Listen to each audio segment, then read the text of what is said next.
L'écoute à Marim, nous sommes au Pérec Lamed Aleph, et je vais reprendre à la page même, Amoud Aleph, deux lignes par le bas, Ve'enecha simcha gdola ktset magalut hashivya. Nous parlons dans ce Pérec, depuis déjà quelques prakim, de quelqu'un qui souffrirait d'un blocage spirituel, que nous avons appelé Tim Tumalev. Il s'agit de quelqu'un qui pratique Torah Mitzvot, mais sa sensibilité est défaillante dans Avodat Hashem. On a déjà identifié le responsable, c'est le Nefesh Abamit. On nous a demandé de le briser, on nous a expliqué comment procéder, quel bilan on pouvait faire pour le briser et en même temps se briser soi-même, se remettre en place. Mais du coup, on pourrait se décourager, on pourrait être triste après un bilan aussi négatif. Et l'Admour Zaken nous a expliqué au début du Pérec, la Medalef que nous sommes en train d'étudier, que c'est une étape incontournable pour briser le Nefesh Abamit, pour laisser ensuite l'occasion au Nefesh Eloki de briller plus fort. Même si tout ce qui a été dit au sujet du Nefesh Abamit n'est que la stricte vérité, la triste vérité, sa situation est catastrophique, mais je dois avoir en même temps d'autant plus de peine pour mon Nefesh Elokit, et plutôt que de me lamenter pour mon Nefesh Abamit, je vais devoir réagir pour libérer mon Nefesh Elokit, mon âme divine, des contraintes du corps et de l'âme animale. Comment procéder? En pratiquant Torah Mitzvot, je lui apporte une bouffée d'oxygène, je le libère. Et pour moi, ce qui doit compter davantage, c'est la situation du Nefesh Elokit, la situation positive de mon Nefesh Elokit, qui se retrouve libéré de ses contraintes chaque fois que je pratique Torah Mitzvot, plus que l'inquiétude que je pourrais avoir pour mon Nefesh Abamit, pour mon âme animale.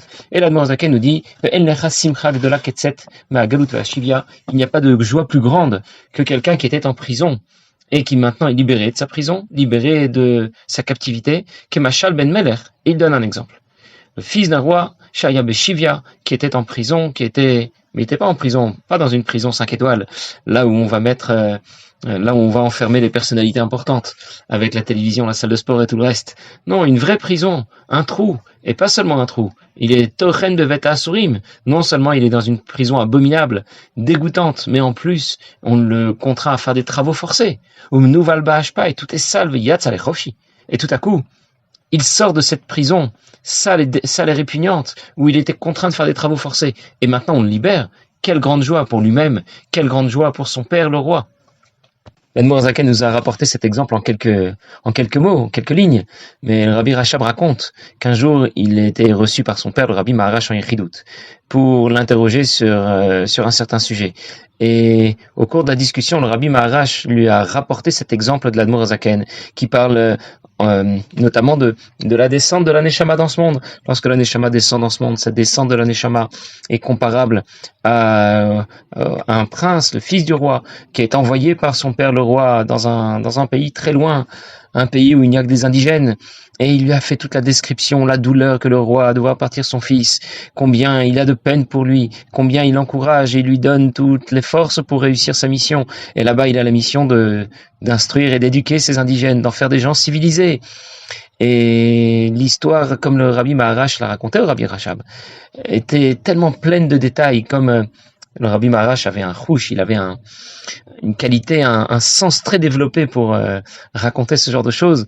Et le Rabbi Rachab raconte qu'il pouvait presque voir les personnages de cet exemple s'animer devant lui. Combien ensuite le prince a eu de difficultés lorsqu'il est arrivé à destination. Les indigènes se moquaient de lui, ils voulaient même pas entendre parler de ce qu'il avait à leur raconter. Et petit à petit, comment il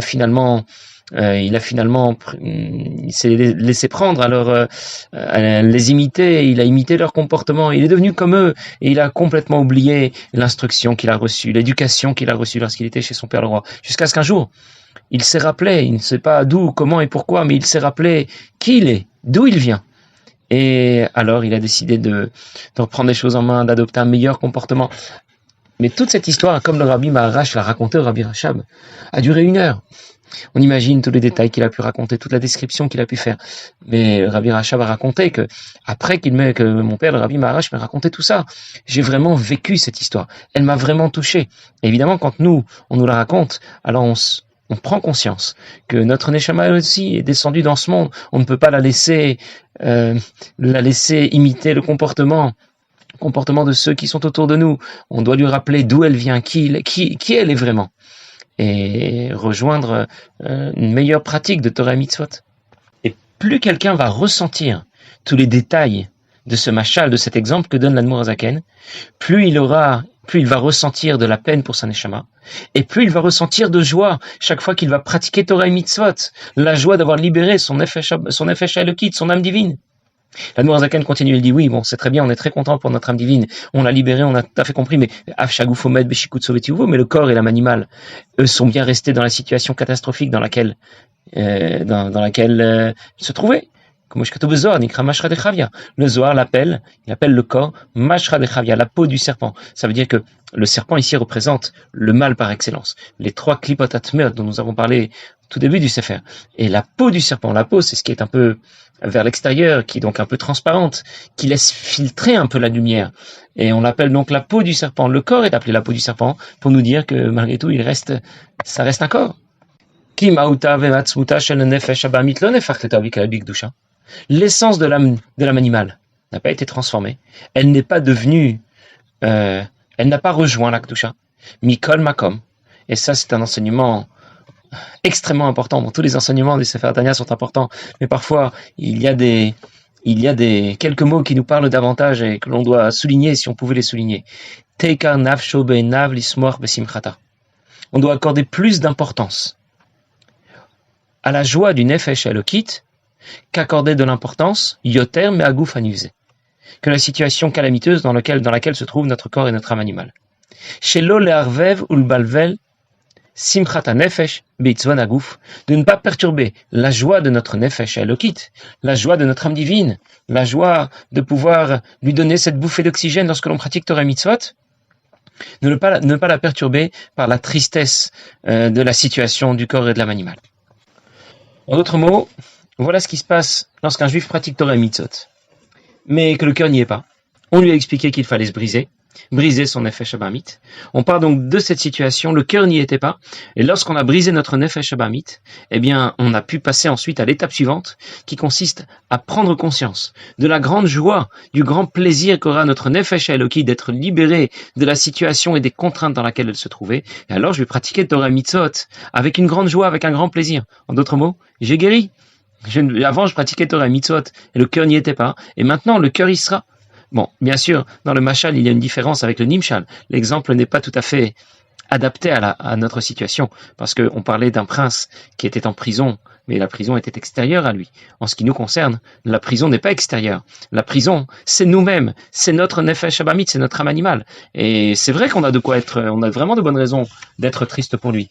D'un autre côté, l'Admour Zaken nous dit qu'on doit donner la priorité à notre Nefesh Elokit, à la joie et au plaisir qu'il retrouve lorsqu'on a pratiqué Torah Mitzvot. Et ça, c'est un principe de base dans tout le service de Dieu. De manière générale, on peut comprendre très bien que, imaginez par exemple que si quelqu'un va marier son fils, sa fille, il est très heureux, c'est parfait, une grande joie, mais en plein milieu, il y a le chef d'orchestre qui vient lui dire « Je suis désolé, on avait prévu 5 musiciens, la trompette, le violon, la guitare, etc. Finalement, le violon n'a pas pu venir. » Ou bien le traiteur qui vient le voir en plein milieu du repas, il y a une très grande joie, la simcha est extraordinaire, il vient le voir et lui dit « Je suis désolé, il y a un changement de dernière minute, bon, au lieu d'une tranche de poulet ou de je ne sais pas quoi, ou d'une tranche d'agneau, finalement il y aura que des cuisses de poulet. » Bon, quelqu'un qui est normalement constitué, il va pas réagir. Qu'est-ce que ça peut faire? Bon, c'est dommage, tant pis pour le menu, tant pis pour le musicien en moins, mais c'est pas le plus important. Ce qui compte maintenant pour moi, c'est le mariage de mon fils, de ma fille. Cette grande joie va faire que le reste va être relégué au second plan. Le reste ne compte plus. Et c'est cela qu'on doit apprendre à intégrer. La joie de notre Nefesh Elokit, notre âme divine, libérée de ses contraintes, va l'emporter sur la situation du corps, du Nefesh Abamit, qui du coup ne comptera plus.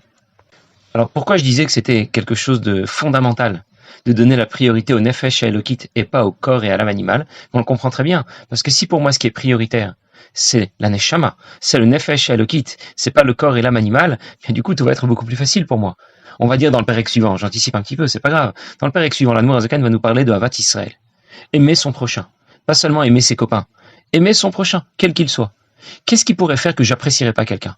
Parce qu'il parle pas convenablement, parce que il est gros, il est petit, il est mec, je sais pas, il me plaît pas, sa tête me revient pas, peu importe. Mais tout ce dont je viens de parler se réfère à son corps, à son Nefesh Abamit. Si par contre je considère et je donne la priorité à son Nefesh Elokit, à son âme divine, à sa Neshama, alors du coup, je ne vais plus le voir dans son enveloppe extérieure. Je vais voir ce qui est prioritaire pour moi. Je vais voir sa neshama, son nefesh elokit, et sa neshama est la mienne. Eh bien, elles ont le même père, et dans ce cas, je vais l'apprécier. Même si de l'extérieur, il y a des choses qui me plaisent pas, je vais reléguer ça au second plan. Et ça ne comptera plus pour moi. Chaque fois que j'aurai une difficulté ou un défi à relever dans Avodat Hashem, si j'ai donné la priorité à ma neshama, et pas au corps et à l'âme animale qui tire dans l'autre direction, eh bien ce sera gagné. C'est pour ça que je disais, accorder la priorité à notre nefesh elokit et pas à notre nefesh abamit. Ça c'est quelque chose qui est fondamental et à laquelle on doit beaucoup réfléchir pour progresser et avancer. L'Admour Zaken continue et il dit, Veine prinazo i prinat yetziat mitzrayim. Le fait de laisser le corps dans la situation abominable dans laquelle il se trouve, lui et l'âme animale, et le fait de pouvoir libérer de ces contraintes notre neshama, notre nefesh elokit, notre âme divine, c'est ce que l'on va appeler Yetziat Mitzrayim Beruchaniut, spirituellement. Se sauver. Parfois, il faut savoir se sauver. Alors, c'est un concept là aussi qui est extrêmement important dans Avodat Hashem. Je vais d'abord lire quelques lignes et je vais commencer à aborder le sujet. On dit de Yetziat Mitzrayim que le peuple s'est enfui. Juste pour rappeler l'histoire de la sortie d'Égypte. Moshe Rabbeinu vient annoncer que les Bnei Israël vont sortir d'Égypte. Il va faire subir à Paro les 10 plaies que nous connaissons. Et finalement, c'est Paro lui-même qui va chercher à se débarrasser des Bnei Israël. Il n'en peut plus. Lui-même est brisé. Son pays est dévasté. On sait ce que c'est maintenant qu'un pays dévasté. On a vu ce qui s'est passé ces dernières années dans plusieurs pays qui ont été dévastés par les guerres civiles. Un pays dévasté. Il y a des réfugiés qui s'en vont et justement, nous sommes ceux qui quittons ce pays pour aller en Eretz Israël. Mais lorsque Paro laisse partir les Bnei Israël, il va lui-même aller chercher Moshe et Aaron pour qu'ils s'en aillent. Ils vont partir. Et avec eux, ils vont partir officiellement, ils partent pour 3 jours. Avec eux, il y a des Égyptiens qui les accompagnent, qui sont censés rendre compte à Paro s'ils sont bien partis pour 3 jours. Et au bout de 3 jours, les Égyptiens voient que les Bnei Israël ne font pas demi-tour, et donc les Bnei Israël continuent leur route, 3 jours de plus. Pendant ce temps-là, les Égyptiens qui les accompagnaient font demi-tour et viennent rendre compte à Paro que les Juifs, finalement, ils devaient partir pour 3 jours, mais finalement, ils ont l'air de partir pour toujours. Alors Paro, en une seule journée, va les rattraper, et il les rattrape devant la mer. C'est l'histoire de Kiryat Yam-Souf, la traversée de la mer. Très bien. Mais nous, on peut se demander, qu'est-ce qui lui prend à Paro ? Il n'a pas encore compris que son pays était dévasté. Il n'a pas été suffisamment brisé. Il vient de se recevoir 10 plaies. Il lui en faut combien ? Il lui en faut 40, 400 ? Combien de plaies il lui faut pour comprendre que les Bnei Israël n'ont plus rien à faire en Égypte ? Et c'est pas seulement un sentiment que Paro a pu avoir. La Torah raconte qu'Ibaracham, le peuple s'est enfui. Pourquoi il s'est enfui ? Il n'y avait pas de raison de s'enfuir. Paro lui-même les a renvoyés. C'est la question que pose tout de suite l'Admor Zaken. Delichor Aoutamua. A priori, c'est étonnant. Lama ita kazot. Pourquoi les choses sont passées de cette manière ? On aurait dû sortir d'Égypte tranquillement, comme on nous annonce que la sortie de notre exil se fera de façon tranquille. Lobim nusat elechun. Vous ne sortirez plus.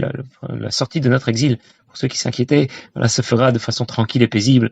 Pas dans la précipitation. Le moment venu, on sortira de cet exil, on retournera en Eretz Israël très prochainement si Dieu veut. Mais ça ne se passera pas dans le stress. On ne sera plus dans la situation de la sortie d'Égypte qui baracham. Mais Admor Zaken demande, la maïta kazot, pourquoi c'est passé comme ça ? Kilou amrou les paroles shalcham chofshi leolam.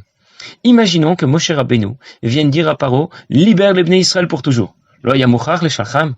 Il n'était pas obligé de les renvoyer pour toujours. Alors je vais juste aborder la réponse aujourd'hui, mais on la verra. J'essaierai de la développer davantage la prochaine fois. En réalité, le peuple a dû s'enfuir parce que Paro était brisé, son pays est dévasté, mais il est toujours là. Même après Kiryat Yam-Souf, Paro n'est pas mort dans la mer. Paro a survécu. Le seul qui a survécu, mais il a survécu. Il est devenu roi selon certains midrashim, devenu roi dans un autre pays. Mais qu'est-ce que ça veut dire ? Ça veut dire que même lorsque nous avons quitté l'Égypte, eh bien Paro est toujours là. Et cette histoire de la sortie d'Égypte, ce n'est pas seulement l'histoire d'un peuple qui a quitté le pays où il était esclave il y a quelques milliers d'années. en réalité, cette histoire reflète notre histoire individuelle. Il y a aussi en nous un Paro Melech Mitzrayim, il y a en nous un Moshe Rabbeinu, il y a un bâton de Moshe. Dans le livre, on explique ce à quoi tout cela correspond. Mais l'idée ici pour nous est de comprendre que même lorsque nous pratiquons Torah Mitzvot et que nous libérons notre nefesh à Elokit des contraintes du corps et de l'âme animale, le corps et l'âme animale sont toujours là, toujours présents. On les a brisés, on a calmé un peu leur fougue, mais ils sont toujours là. On ne s'en débarrassera jamais, et c'est un des points principaux que l'on peut retenir, mais que je vais plutôt développer la prochaine fois, parce que c'est ce dont va nous parler l'Admour Zaken. Le mal est toujours là, en pleine puissance. On a pu le calmer un peu, mais il reviendra toujours. Et notre objectif est de se battre contre ce mal. Et parfois, on ne se bat pas. Parfois, il va falloir s'enfuir. Bon, mais je vais laisser cela pour l'instant, pour aujourd'hui, parce que ça demande à être davantage expliqué. Je le laisse pour la prochaine fois. Passez une bonne journée.